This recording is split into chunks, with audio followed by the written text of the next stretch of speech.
Just in case you're not quite sure how to do this assignment, I thought I would do a video for you that looks at this a little more specifically. All right, so money can't buy happiness, or can it? Countries all over the world are evaluated on how rich they are based on their gross domestic product, or GDP. But is that all we should be using to rate a country's success? Michael Green believes that there's a better way. Take a look at the video and the reading. Why should we judge a country by its why we shouldn't judge a country by its GDP? Then go to the Social Product Imperative website to check out the Social Product Index, Social Progress Index. Then find two countries, one high and one low, to study on the Social Product Progress Index, and use that information to support your answer in the following question. What do you think makes a country successful?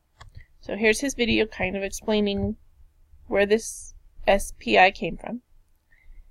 He uses New Zealand and Chad as an example of a high and a low. So please use countries that he did not use.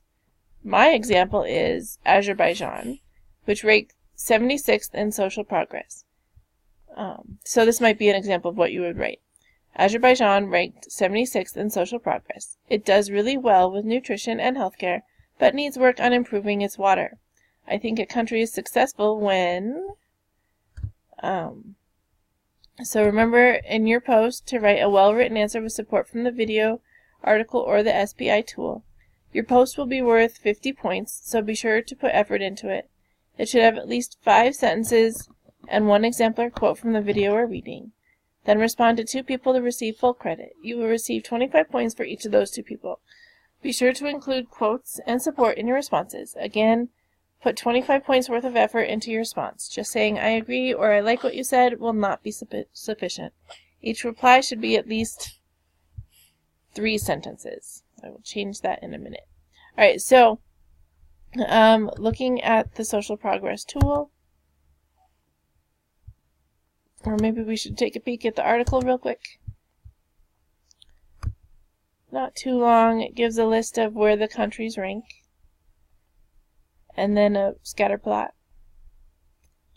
So there he's comparing Chad and New Zealand. And he's talking about the overachievers versus the underachievers, and the world in general. And then there's the picture of the video. Okay, so looking at the tool. You can, if you know what country you want to choose, and remember this is the Western Hemisphere, you should choose one on this side of the world. You can type it in. You can get a list of names if you're not sure which of these countries is which. But I think the best way to do this would be to look at this scale over here. We see that very high countries are darker, very low countries are brown. So Azerbaijan is over here somewhere. Not positive. So I can check by going this way. Right there. Oh, there he is. He's tiny. Alright, so they only have a score of 65.3, so that's kind of in the middle. Their highest level is access to basic knowledge. That means that they have generally a good education system. And their lowest looks like 39, almost 40, a score of 40 in tolerance and inclusion. So they don't necessarily like everybody there. You can click on here to see their scorecard, kind of look at it in a different view. So this breaks it down even more into the different kinds of things. So if we're looking at tolerance and inclusion, immigrants, homosexuals, violence against minorities, you can see the kind of scores they're getting here. You then can go back to explore the map. And maybe you want to see a high country like Switzerland. They're ranked 5th. Basic human needs, 96.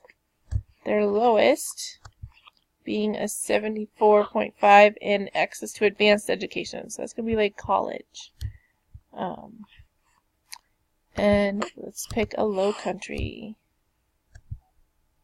Here we have Bangladesh. So overall, 54, that's not too bad. But if you look at their low numbers, 17 in access to advanced education. Let's look at something in Africa. Like Central African Republic. They are ranked 128th, a very low score of 28. Their highest is 41 in basic nutrition and medical care. So it's good they're taking care of basic medical care, but that's not a very high score compared to other countries in the world. Their lowest is shelter. So when it comes to shelter, probably not a lot of houses there. So we can look a little closer at the information. Find shelter over here. Availability to affordable housing. Not a very good score. Not a lot of electricity. The electricity supply, not very good. And air pollution. Lots of deaths for air pollution.